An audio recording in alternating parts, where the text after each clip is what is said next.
The Nazca Lines are an internationally famous series of massive geoglyphs located in Peru. In the 1930s, air travel, particularly passenger planes, became far more common, and as routes stretched across the globe like a spider's web, passengers began to notice these giant geoglyphs in the Nazca Valley and became curious as to what they were.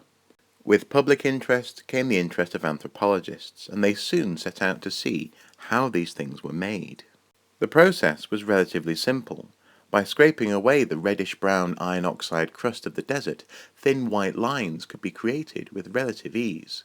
These lines were soon surveyed, and maps were produced of the entire region. It turned out that these geoglyphs were far more expansive, detailed, and fascinating than previously thought.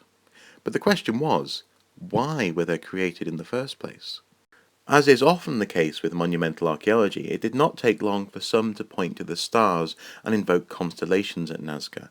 This is the constellation of Orion, and for some researchers, Orion is represented at Nazca by the giant monkey with its spiraling tail. This is probably not the best explanation, as often these drawings don't match up with observable stars.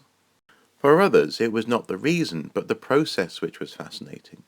For these researchers, the Nazca Lines are proof positive that the Nazca people had access to flight technology, probably hot air balloons. How else could these giant designs be inscribed on the desert floor, they say. Some go further still and claim that the Nazca Lines can only have been produced by beings with superior technology, better even than our own.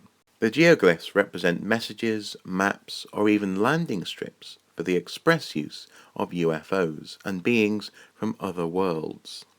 As proof, they point to designs which bear an uncanny resemblance to modern pop culture references for aliens, or even halfway around the world to Aboriginal art in Australia.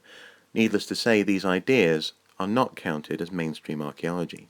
This part of Peru is famous for its well-preserved mummy burials, often sitting crouched with a cloth wrapped around them. This cloth gives rise to one of the more bizarre explanations for the Nazca Lines. Some believe that they represent giant looms for weaving massive balls of yarn.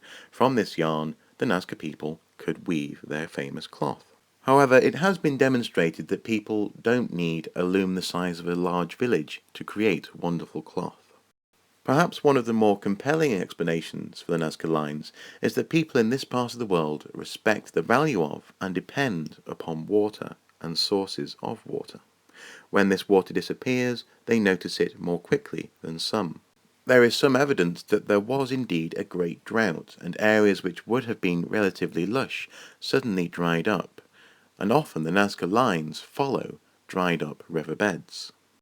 According to this explanation, the people were quite literally pointing to former sources of water and begging the gods for intervention.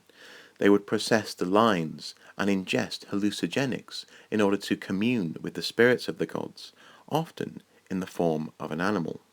A relationship between the Nazca Lines and sources of water such as mountains has been shown, and for many archaeologists this remains the most compelling explanation.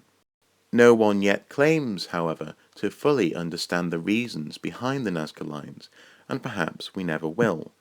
They remain rightly famous, though, and, in this light, perhaps are best seen as a towering achievement of human endeavour.